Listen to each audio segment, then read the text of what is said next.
Assalamualaikum warahmatullahi wabarakatuh. Perkenalkan, nama saya Yudhista Dewi Ratna dengan NIM 2041900057 dari kelas TBIB semester 5. Di sini saya akan mempresentasikan tentang implikatur mata kuliah pragmatis yang diampu oleh Pak Ahmad Nadif. Yang pertama adalah pengertian implikatur. Implikatur adalah sesuatu yang disampaikan oleh pembicara atau menyiratkan dengan ucapan, meskipun itu tidak secara harfiah diungkapkan.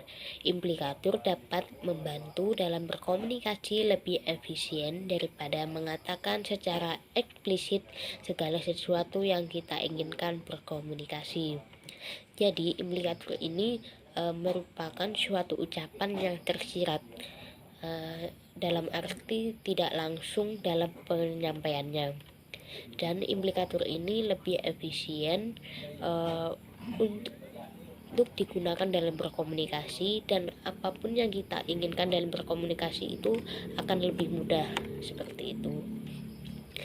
Selanjutnya, konsep implikatur percakapan diperkenalkan oleh filsuf Inggris Paul Grice 1975.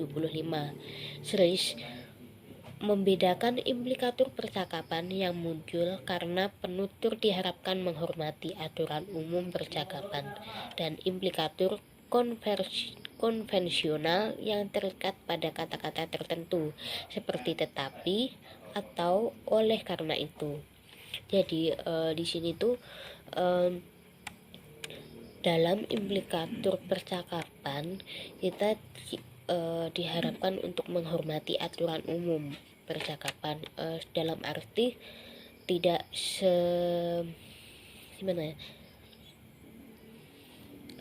dalam percakapan itu ada aturannya tersendiri, jadi tidak sembarang berkomunikasi, seperti itu. Implikatur percakapan didefinisikan sebagai setiap makna atau preposisi yang diungkapkan secara implisit oleh pembicara dalam ucapannya dari sebuah kalimat yang dimaksudkan tanpa menjadi bagian dari apa yang dikatakan dalam arti yang ketat. Jadi implikatur di sini itu didefinisikan sebagai makna atau posisi yang diungkapkan secara implisit oleh pembicara. Dan implikatur merupakan sebuah kalimat ucapan yang tanpa menjadi bagian, yaitu bisa dikatakan dalam artian yang ketat karena implikatur percakapan ini memiliki aturan tertentu atau aturan umum, seperti itu. Lanjut.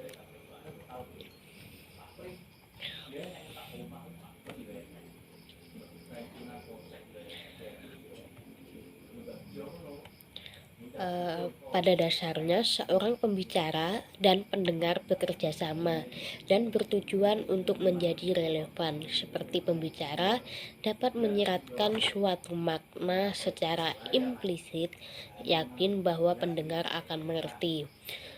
Maksudnya di sini adalah pembicara dan pendengar itu harus bisa bekerja sama dan memiliki tujuan yang relevan, yaitu jadi antara si pembicara dan pendengar itu bisa kompak satu sama lain dan memiliki satu tujuan, yaitu yang relevan. Dan pembicara dapat menyiratkan suatu makna secara implisit, artinya suatu tersirat tersebut yang dapat dimengerti oleh si pendengar. Jadi apapun yang pembicara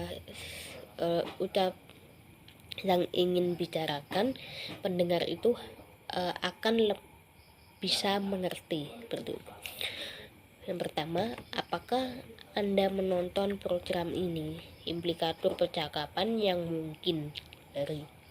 mungkin adalah program ini membuat saya bosan. Bisakah kita mematikan televisi?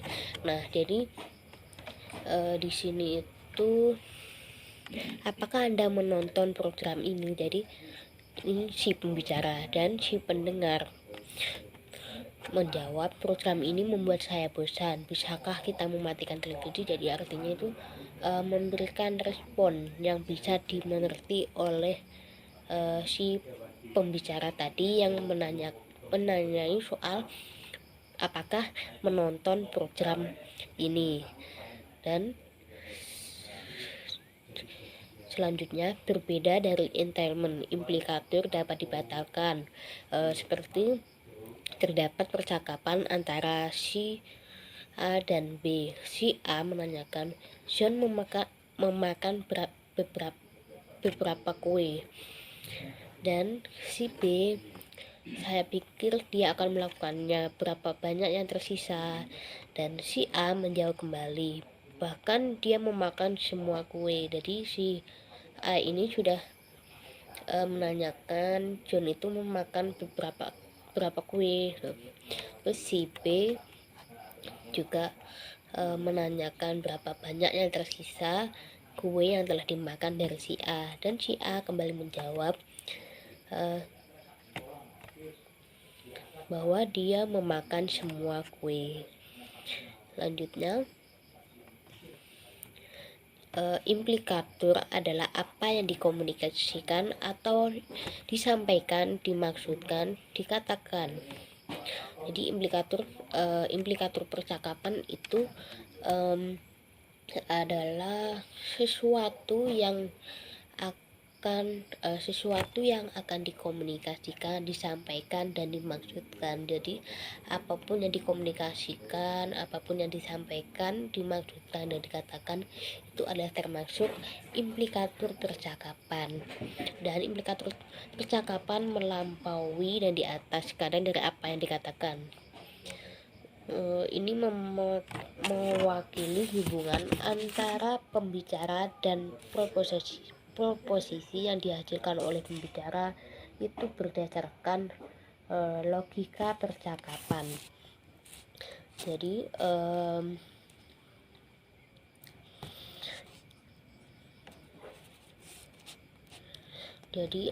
implikatur percakapan ini memiliki hubungan antara pembicara dan pendengar.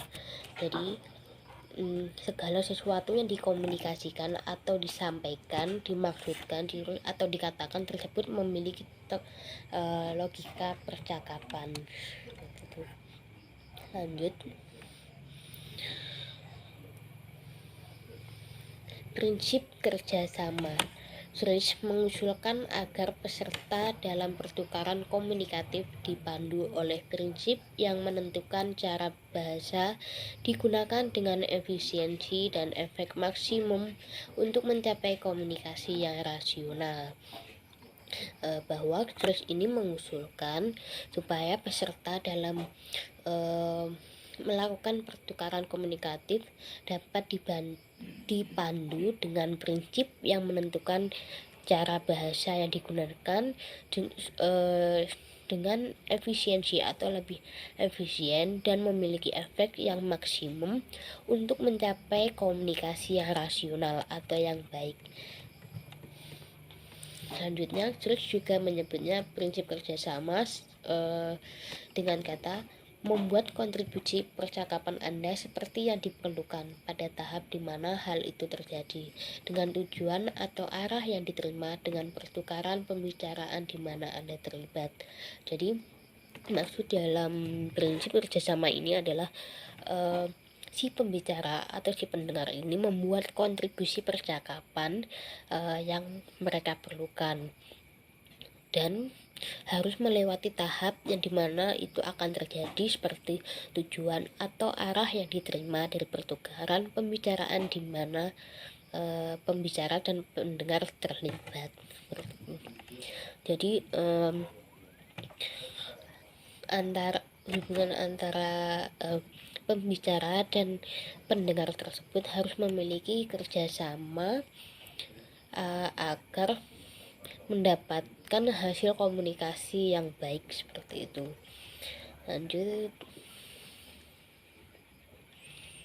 Selanjutnya, maksim percakapan. Jadi di sini ada prinsip kerjasama adalah istilah umum untuk 9 komponen yang memandu cara kita berkomunikasi. Jadi dalam percakapan semestinya ada cara atau prinsip-prinsip untuk berkomunikasi.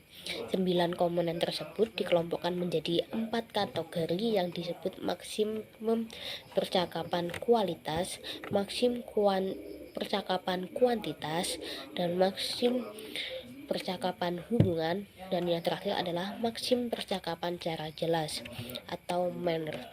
Yang pertama adalah maksim percakapan kualitas. Dalam arti kualitas ini jangan katakan apa yang Anda yakin salah. Yang kedua, jangan katakan apa yang Anda tidak memiliki bukti yang memadai. Jadi di sini tuh yang dimaksud kualitas dalam percakapan ini harus membicarakan apa yang selalu benar, dan tidak boleh mengatakan bahwa yang kita yakini itu salah. Dan yang kedua ada lagi, jangan katakan apa yang Anda tidak memiliki bukti yang memadai. Bahwa dalam berkomunikasi tentunya membutuhkan bukti yang memadai agar orang yang kita ajak bicara atau berdiskusi sesuatu, berkomunikasi dengan sesuatu itu akan percaya bahwa jika ada bukti yang memadai yang kita tunjukkan kepada si pendengar atau orang lain tersebut. Yang kedua, maksim percakapan kuantitas. Jadi ini berikan kontribusi Anda seinformatif yang diperlukan untuk tujuan pertukaran saat ini. Jadi ini artinya kita harus memiliki kontribusi yang sebaik mungkin, yang sebanyak mungkin informasi yang diperlukan. Jadi sebelum kita berkomunikasi dengan seseorang, pastinya kita memiliki paling tidak memiliki informasi sesuatu yang akan kita bicarakan atau yang kita berikan kepada si pendengar atau orang lain yang akan kita ajak bicara. Dan selanjutnya itu, jangan membuat kontribusi Anda lebih informatif daripada yang diperlukan. Maksudnya di sini jangan membuat kontribusi yang lebih informatif, maksudnya yang tidak pun penting daripada yang diperlukan. Jadi dalam berkomunikasi tidak mungkin kita akan membicarakan sesuatu yang tidak penting atau yang tidak diperlukan. Misalnya dalam suatu rapat, suatu kegiatan, mungkin kegiatan kampus, ada rapat, acara besar atau acara harian, bulanan, mingguan mungkin. Nah, di dalam organisasi tersebut mestinya sudah dibagi antara siapa ketuanya, wakilnya, sekretaris, bendara, dan masing-masing orang tersebut memiliki informasi yang akan disampaikan dalam rapat tersebut. Dan informasi yang disampaikan tersebut adalah harus yang mencakup dalam kegiatan organisasi tersebut, tidak boleh menyimpang atau sekiranya tidak diperlukan dalam rapat tersebut.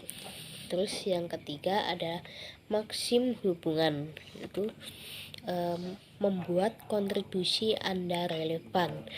Maksudnya misalnya di dalam suatu organisasi ada si A dari jurusan TBI dan si B dari jurusan MPI dan si C dari jurusan PAI, dan mereka harus membuat kontribusi di dalam organisasi tersebut. Nah, kontribusi tersebut juga harus yang relevan, yang begitu pantas atau baik.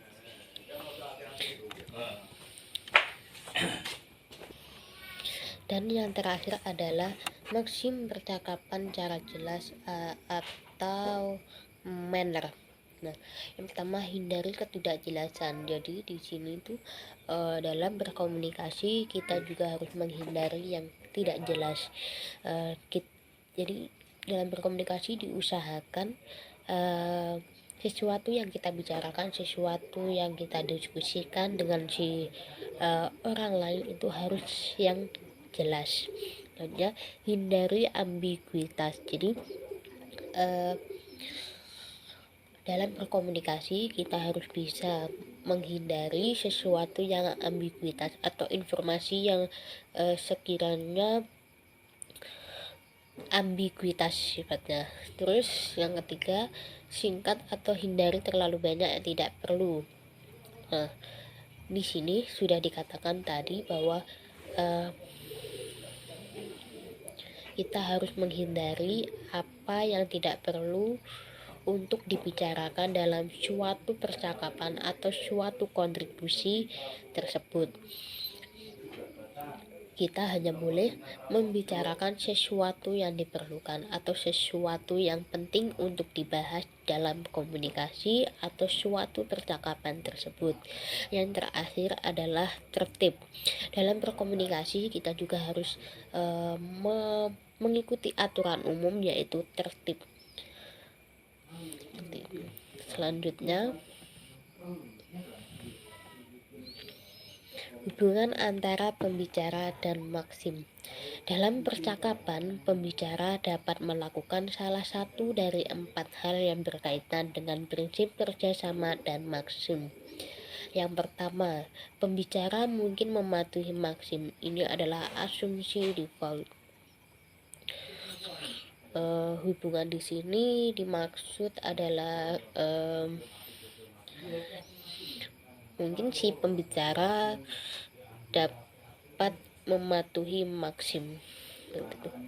Yang kedua, pembicara dapat memilih keluar dari maksim dengan menggunakan frase yang menghilangkan atau mengurangi efek dari maksim dan sinyal ke penerima. Frase ini disebut lindung nilai. Jadi pembicara yang memilih keluar dari maksim dengan menggunakan frase yang menghilangkan atau mengurangi efek ke penerima disebut dengan lindung nilai. Yang ketiga, pembicara mungkin melanggar sebuah pepatah sepengetahuan lawan bicara. Di sini yang dimaksud adalah pembicara melakukan pelanggaran yang tidak diketahui oleh lawan bicara. Misalnya tadi seharusnya sesuatu A tidak boleh dimasukkan dalam suatu percakapan atau suatu kontribusi tersebut, tetapi si pembicara memaksa memasukkan suatu tadi ke dalam kontribusi, padahal di situ sudah melanggar aturan atau tidak perlu atau tidak penting dibicarakan dalam suatu percakapan, suatu kontribusi tersebut. Dan si lawan bicara yang diajak berkomunikasi tersebut tidak tahu bahwa sesuatu hal yang dilanggar tersebut. Yang terakhir, pembicara mungkin melanggar maksim, misalnya kebohongan. Nah, sebelumnya lawan bicara tidak mengetahui apa yang dilanggar oleh pembicara, dan di sini pembicara bisa saja melanggar maksim seperti bohong. Nah, itu termasuk suatu negatif. Selanjutnya, memilih headcase. Contohnya, kualitas. Sejauh yang saya tahu, aku mungkin salah. Nah, kata di sini memiliki kualitas.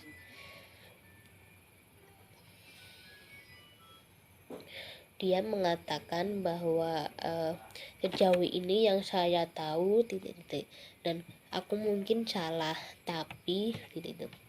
Yang kedua, kuantitas. Seperti yang mungkin sudah Anda ketahui, jadi itu meminta atau meminta sesuatu untuk melemparkan pertanyaan kepada si pendengar, seperti yang mungkin sudah Anda ketahui apa, mungkin begitu. Yang ketiga, hubungan. Oh, ngomong-ngomong seperti itu. Dan yang terakhir adalah manner atau cara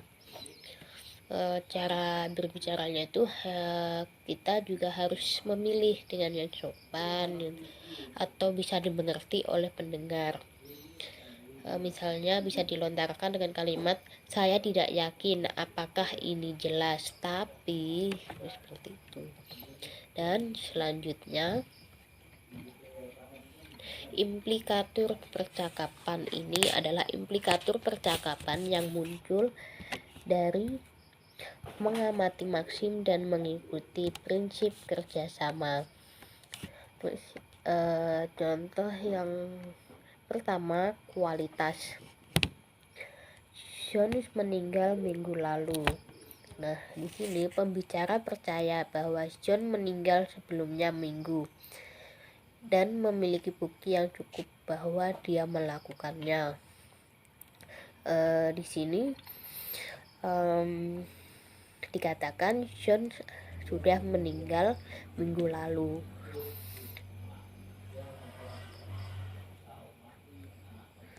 Dan si pembicara juga memiliki bukti yang cukup memadai untuk dibicarakan kepada si pendengar. Yang kedua, kuantitas. John memiliki 6 mobil. Dalam arti John memiliki paling banyak 6 mobil. Kuantitas atau maksimal atau memiliki paling banyak 6 mobil gitu kan. Si A bertanya kepada si B, jam berapa? Si B pun menjawab, museumnya belum dibuka. Terus dalam arti setidaknya sebelum museum biasanya terbuka. Terus yang terakhir, manner atau cara. John mencuci tangannya dan makan siang. John pertama-tama melakukan mencuci tangannya dan kemudian makan siangnya. Selanjutnya,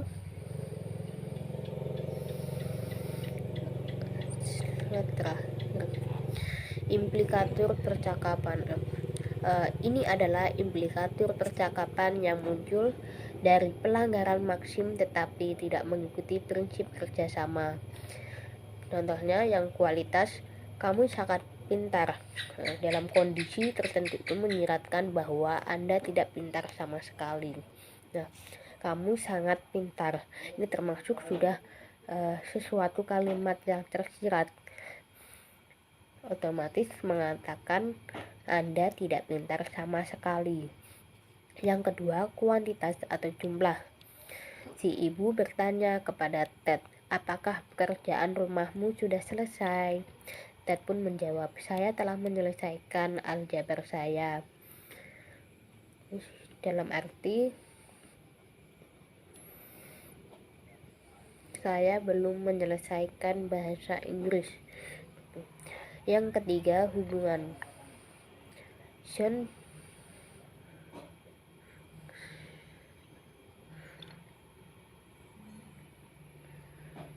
Susan terkadang bisa menjadi seperti sapi. Mary, oh hari yang indah hari ini.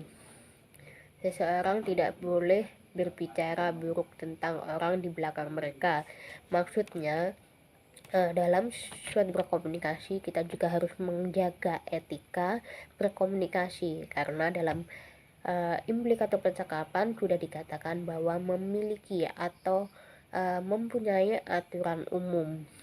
Jadi harus lebih berhati-hati dalam berbicara, terutama apalagi di belakang orang yang kita bicarakan, itu tidak baik. Yang terakhir adalah cara atau manner. Ayah bertanya, siapa yang memecahkan vas itu? Anak, itu salah satu dari 3 anak Anda. Maksudnya anak ayah tadi. Dalam arti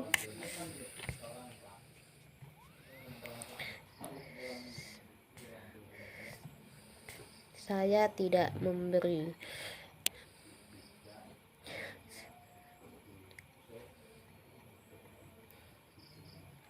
saya tidak ingin memberitahu Anda tentang itu. Maksudnya si anak itu menjawab tidak ingin memberi siapa yang memecahkan vas itu, dan si anak menjawab dengan salah satu dari 3 anak Anda atau anak ayah, seperti itu. Sekian dari presentasi saya hari ini. Apabila ada salah kata atau mungkin salah dalam pengertian presentasi saya, mohon maaf yang sebesar-besarnya. Wassalamualaikum warahmatullahi wabarakatuh.